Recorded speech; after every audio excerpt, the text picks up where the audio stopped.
Girl ఫ్రెండ్ని సరదాగా ఆట పట్టిద్దాం అనుకున్నాడు. కానీ కథ అడ్డం తిరిగి బుక్ అయిపోయాడు. ప్రాంక్ కోసం అతను గర్ల్ ఫ్రెండ్కి పెట్టిన మెసేజ్ తోటి ఏకంగా ఆన్లైన్ క్రికెట్ బెట్టింగ్ ముఠా గుట్టురట్టయింది.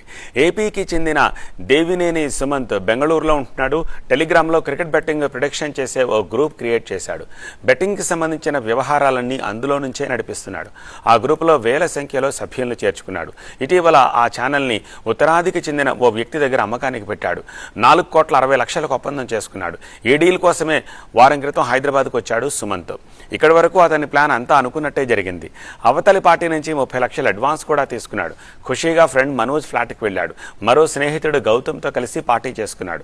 ముగ్గురు అక్కడ ఫుల్ జోష్లో ఉండగా గర్ల్ ఫ్రెండ్కి సుమంత్ చేసిన ఒక మెసేజ్ తోటి మొత్తం కథ అడ్డం తిరిగింది. బెంగళూరు ఎప్పుడు తిరిగి వస్తున్నామని అడిగిన ఆమెకు తనను ఎవరో కిడ్నాప్ చేశారని ప్రాంక్ చేశాడు. తాను కేపీహెచ్పీలోని ఇండి వన్ సిటీలో బంధించారని చెప్పాడు. ఆ ప్రాంక్ నిజమని భావించిన యువతి 112కు డైల్ చేసి ఫిర్యాదు చేసింది. దీంతో ఎంక్వైరీకి వచ్చిన పోలీసులు మనోజ్ ఉంటోన్న ఇంటికి వెళ్లారు. అక్కడున్న వాళ్ళను ప్రశ్నించి ఇల్లు సోదా చేస్తే ఓ బ్యాగ్ దొరికింది. అందులో 30 లక్షలున్నాయి. ఈ డబ్బు ఎక్కడిది అని అడిగితే ముగ్గురు పొంతనలేని సమాధానాలు చెప్పారు. అనుమానం వచ్చే స్టేషన్కు తీసుకెళ్లి విచారిస్తే ఈ మొత్తం బెట్టింగ్ ముఠా గుట్టు రట్టయ్యింది.